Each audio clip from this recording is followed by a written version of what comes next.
Om Jnanatimirandhasya Jnananjana Shalakaya Chakshuru Militam Yena Tasmai Shri Gurave Namaha. There's a letter which has just become very popular in the last 2 days or so, much praised. Very popular means on the internet. Where else? Life is lived on the internet.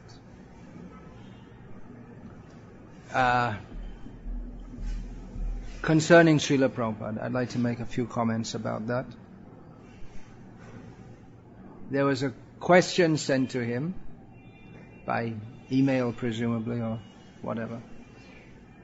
Goes as follows. I'm very much attracted to this Krishna conscious philosophy, the lifestyle, and have never struggled with the 4 principles.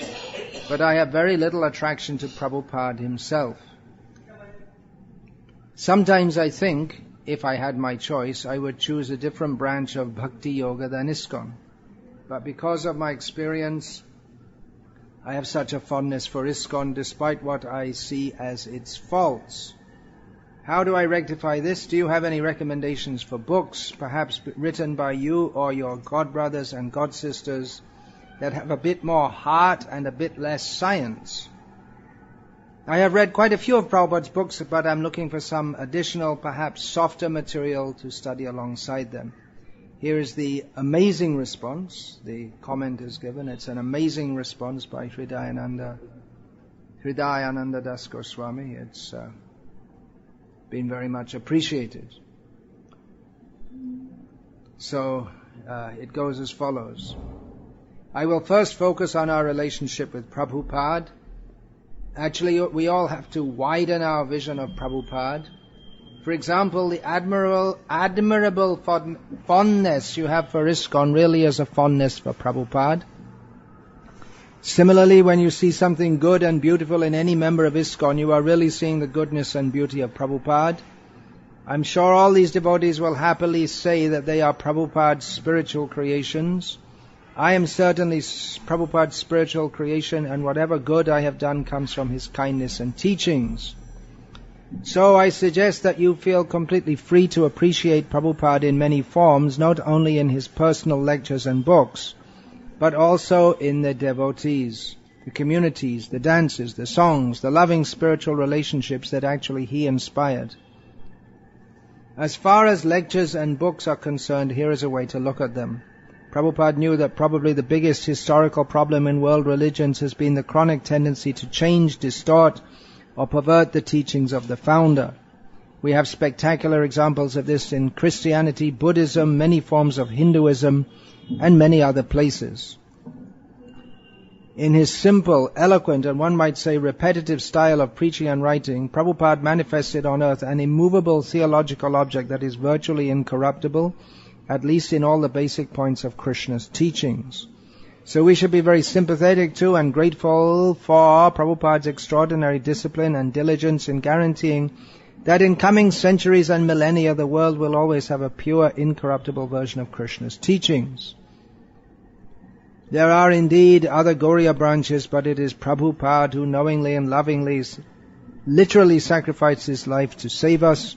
No one in the West knew or cared about Gauriya Vaishnavism until Prabhupada risked and ultimately gave his life as he tirelessly, selflessly circled the globe, saving and resaving us. He endured unlimited anxiety and stress as he managed ISKCON in all the world, bore everyone's burden on his shoulders, stayed up at night worrying about his beloved spiritual children, ignored pain and disease that racked his body, and did what no other guru or acharya could ever do. He established a global Krishna society to save this poor planet. Strength lies in unity, and for the world's sake as well, we should serve a united world society for Krishna consciousness. Further, Krishna himself revealed the identity of his pure devotee by empowering Prabhupada far beyond, to be honest, all the other acharyas combined. To leave Prabhupada is to turn a blind eye to Krishna's own revelation of his dearest servant. Of course, most of those who have abandoned Prabhupada's mission will claim that they are in fact his true servants, but anyone who knows what Prabhupada said, did, and felt in this regard will instantly see the absurdity of this claim. I myself would be nothing of spiritual value without Prabhupada. I suggest you read the many heartfelt biographies written by Prabhupada's loving servants. There you will find that Prabhupada was most personal, most loving, most loyal, most devoted to all of us. Although it may sometimes appear to a young person today that Prabhupada basically just lectured and wrote books all day, in fact he spent most of every day caring for us, nurturing us with unlimited Krishna-conscious affection. Prabhupada is a pure soul, free of pride, vanity or envy. If at this point in your spiritual evolution it is easier for you to experience his kindness and friendship through your devotee friends, then Prabhupada would be very pleased with you. With best wishes, Hridayananda Das Goswami.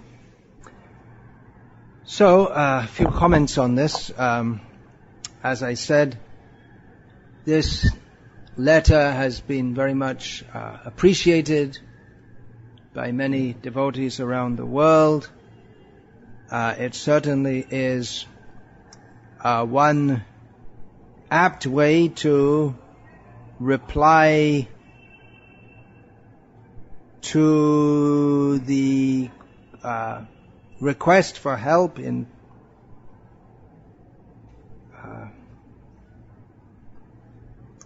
a few points I want to make about this.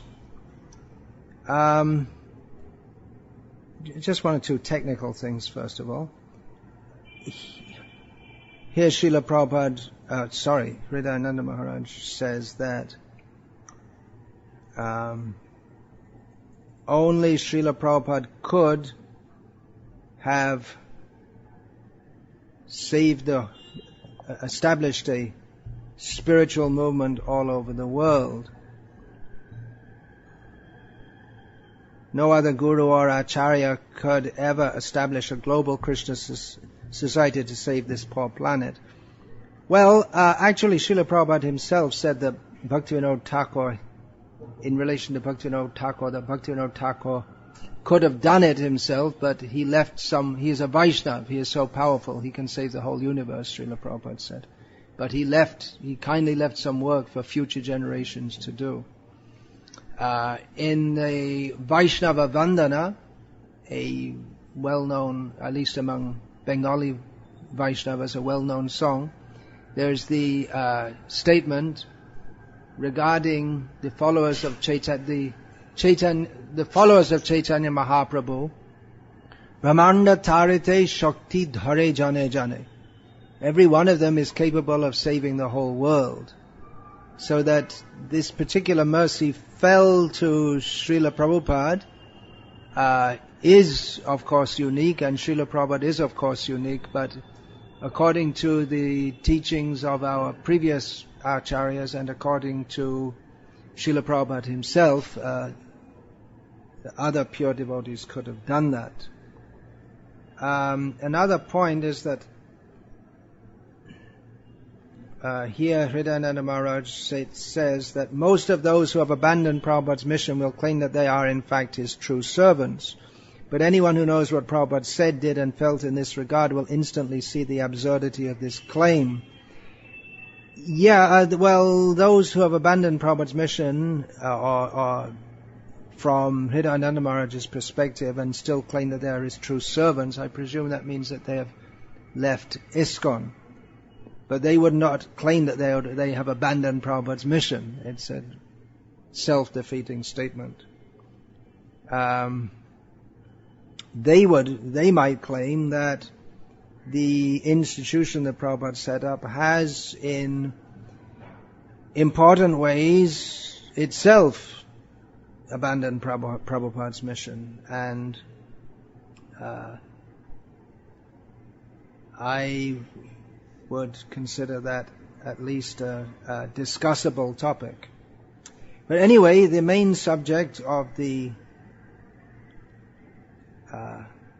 letter is the response to someone who says, I'm very much attracted to this Krishna conscious philosophy and the lifestyle. I've never struggled with the four principles. That's quite unusual in the modern world. Someone who's never struggled with any of the four principles. Most devotees don't struggle too much with following meat eating, gambling, or even intoxication, but we hear about what is euphemistically referred to as the fourth principle, and it seems that pretty much everyone has a problem with that, because that is the basic principle of human existence, or material existence. Pungsastriya mitini bhavametam tayoraho hridaya grantimahu. So if someone has never struggled with the four principles, that suggests that they are very well situated. But I have very little attraction to Prabhupada himself. Sometimes I think if I had my choice, I would choose a different branch of Bhakti Yoga than ISKCON. Well, who said you don't have a choice? Everyone has, it's all a matter of choice. No one's forcing you. And she, I presume this is female, but in modern English you say she to mean he or she. It used to be he only. Then it became he or she, and now it seems to be saying she. And it seems to me like it's, by my intuition maybe, it seems to me it's a she who's asking this question. So, looking for books that have a bit more heart and a bit less science, perhaps softer. So, I see in this question some serious problem, which the reply by Hridayananda Maharaj doesn't specifically focus on, and that's not necessarily a fault that he doesn't focus on it directly. But the whole tone of the query is that what I like and what I want Krishna consciousness to be. And I don't much like Prabhupada. It seems to be too hard, not soft enough, not enough heart.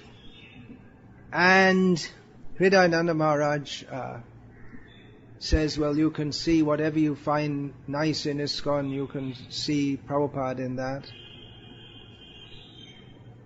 But if the inquirer sees an ISKCON which they like, but a Prabhupada which they admittedly don't much like,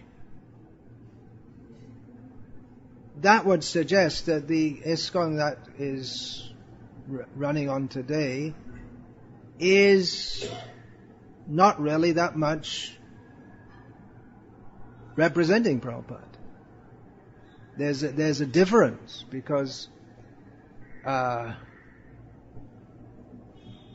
if ISKCON is transparently Prabhupada, then why would you like ISKCON but not Prabhupada? And specifically talking about softer.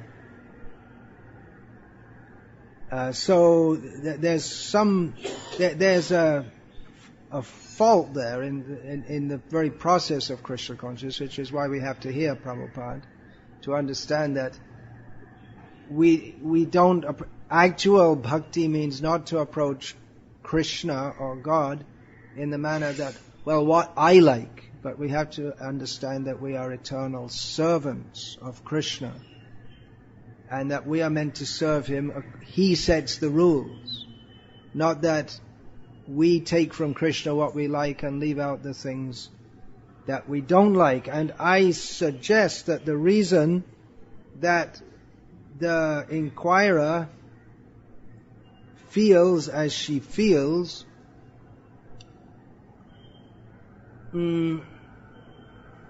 is because in ISKCON today we tend to concentrate on all the quote-unquote nice things, but we don't much stress all the things which we think that people might think are not nice. And so we want the bliss of bhakti, nice kirtans, and nice festivals, and nice prasadam, and nice relationships, but things which people find more difficult, like or that may not appeal to them so much, like giving up the sense of self-centeredness with which you think, well, I like this aspect of Krishna consciousness, I don't like that, and utterly submitting ourselves to Krishna and understanding the teachings of Krishna, which are non-different from Krishna, and Srila Prabhupada's teachings are non-different from him. There's not so much stress on that. That we really have to submit ourselves to Krishna. Now, if we ask for something softer, that is obliquely a criticism that, or from the perspective of the inquirer, or it's a statement from the perspective of the inquirer that they are the arbiter of all that is correct, and that Prabhupada, and by extension Krishna, in his very demanding and strident teachings in Bhagavad Gita, is not correct because it's too heavy, it's too hard. So we want more heart and less science. But this is a misunderstanding, because the bliss of Krishna consciousness is not separate from the proper understanding of Krishna consciousness. You can't get one without the other. And that is the mistake of the Prakrita Sahajias, who think that, well, let us just have the bliss of Krishna consciousness, but as far as actually submitting to Krishna and following all the rules and accepting the philosophy of Krishna consciousness as it is, well, they're not much interested in that at all. And they may actually decry that. A leader of ISKCON in America told me that he perceived that in America, new devotees joining our movement from the rank of, well, especially from the rank of American, Caucasian American. There aren't that many of them, are there? Not many. You're an Indian living in America, so you don't see many. But they don't like to read Prabhupada's books. Not only are they, it's not that they're not interested, but they don't like to. This is what I was told by that devotee, who's a temple president. He said they feel that Prabhupada's teachings are sexist, racist, elitist. In other words, they don't fit with the modern neo-Mayavad or New Age ideas that everyone is all equal and everything is all nice and let's all be nice and loving apart from a few bombs which we drop on Iraq. Oh, they stopped doing that. Well, where's the next stop? Where's Syria on the map? So we love everyone and don't be judgmental. And all these bogus ideas which are to people who are not at all serious about spiritual life, are actually very hypocritical about it, they sound very spiritual. But unless we know the science of spiritual life, beginning with we are not the body, we are encaged in body after body, due to our rebelliousness against Krishna, and our desire, or that rebellious from which springs desire for sense enjoyment, Krishna bhuli se jivan adi bahimokhatev mayatare daya samsari samsardu Krishna bahimokhaya bhogavanshakari, that's the one. Nikatasta mayatare japatiya dhare. So unless we understand this, we can't really make any advancement in Krishna consciousness. And although we may follow the four regulative principles, which is laudable in this horribly degraded modern society, we may chant Hare Krishna, at least superficially.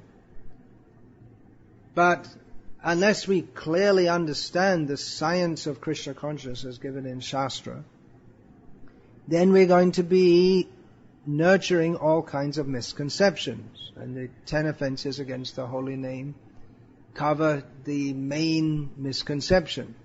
In fact, the 10th offense covers them all. Aham mameti, I, me and mine. And this kind of chanting, however blissful we may think it is, and however spiritually advanced we may think we are, will not lead to the desired goal. Bahujanma kare jadi shravan kirtan tabuta napai Krishna pade prema dhan. We can go on hearing and chanting in such an offensive mentality for many lifetimes, but we won't get the love of Krishna, which is the ultimate goal of that chanting. So of course, having stated that, Krishnadas Kaviraj Goswami in Chaitanya Charitamrita says that by chanting the names of Chaitanya and Nityananda, we will get free from offense. But Chaitanya Mahaprabhu also taught the philosophy of Krishna consciousness, because otherwise, also we can't get free from offense. Misunderstanding breeds offensiveness. Offensiveness comes from seeing oneself in any other identity than that of a servant of Krishna, who with no other motive than to please Krishna according to Krishna's terms and conditions. And it's because Srila Prabhupada tirelessly taught this, as Sridharananda Maharaj pointed out. Srila Prabhupada, he points out that Prabhupada wasn't only lecturing and writing, but actually that was a major part of what Srila Prabhupada did. That Srila Prabhupada lectured and made books to give this philosophy of Krishna consciousness, because that is the essence of a guru. The essence of a guru is not what you feel, what the kind of nice feeling you get when he smiles at you. That is not the essence of guruship. The essence is his teaching. A guru is a guru because he teaches. And Srila Prabhupada is Jagat Guru, the guru of the whole world, because he gave this message to the world. He didn't change it. He gave it, even though no one thought that it was possible to give this message to the world. No one in Srila Prabhupada's generation thought it was possible. But Srila Prabhupada nevertheless tried with full sincerity to do so, and Krishna reciprocated, and many people who became his disciples also reciprocated. They may have come for various reasons. They may have come for various...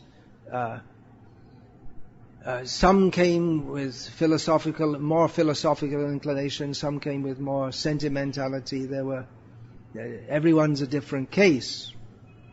But to everyone, Srila Prabhupada taught the philosophy of Krishna consciousness, because that is his prime duty as a guru.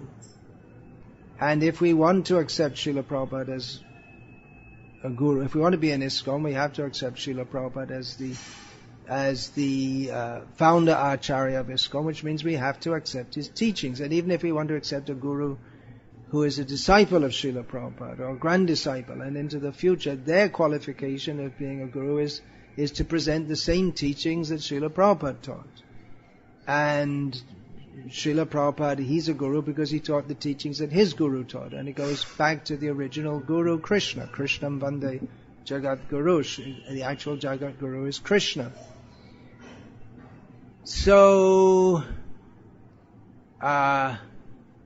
the idea that, I like to have a guru, but I'll tell him how he should teach me. Don't give me all those heavy teachings. This is rank hypocrisy. We may not say that to someone who's at the first time you have a contact with them. And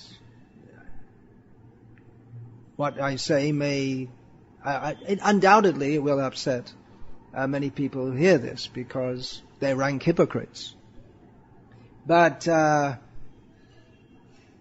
ultimately one has to hear What are the teachings of Shastra? Otherwise there is no Krishna consciousness. And that's the difference between the Krishna consciousness that Prabhupada gave and Krishna consciousness as it was going on in India. Before Prabhupada came from the West, to the West, there were already millions of Krishna bhaktas in India. But what was the difference between Srila Prabhupada and the others? Well, there are many differences, but the main difference that under discussion at the moment is that he presented the teachings of Krishna in Bhagavad Gita and Srimad Bhagavatam forcefully, without compromise, and told people that if they're actually going to be Krishna conscious, they have to follow that. So those teachings are non-different from Srila Prabhupada. You can't have Prabhupada without his teachings. And you can't demand that, well, I only want the soft teachings that I like. Then you're not fit to be a disciple. You're not fit to get Prabhupada's mercy. And you may think, well, I'll get it through someone else who presents the teachings in a lighter way. But if you present the teachings in a lighter way, then ultimately you're not presenting in the teachings at all, because the teachings are very strong. They're not made. Krishna didn't speak Bhagavad Gita to mollycoddle Arjuna. He spoke it to wake Arjuna out of his ignorance. Krishna says many heavy things in Bhagavad Gita. Namang dushkrishano murha prapadyante naradhama maya pahrita jnana asurang bhavamashtra. Krishna used the word murha again and again in Bhagavad Gita. So if we are not to be murhas, which Srila Prabhupada translated generally as fools and rascals, then we have to accept the teachings of Srila Prabhupada or any guru. And any guru has to teach us that it's not what you like that counts, it's what you need. So you need to hear certain things. And to adjust ISKCON so that we keep more people who are ultimately not very sincere, who just want the nice things, even if they're following the four regulated principles. That's not the ultimate qualification, because, horses, they also follow the four regulated principles. So, well, especially if they're kept in breeding stables, then, so, and there are others also. Buddhist monks traditionally follow, some of them, depends which sect they're in, they follow four regulated principles. And many Hindus, Mayavadis, or even just previously in India, just ordinary people, with no pretensions to be great saints, used to follow the four principles. So it's an achievement to do so in the modern age, but that in and of itself does not constitute spiritual life. Spiritual life, especially from the perspective of a neophyte, consists of a submission to the self-realized spiritual master. You have to be submissive because he's going to tell you things which you don't like. You don't need to be submissive if he just tells you things that you like. Then he has to be submissive to you.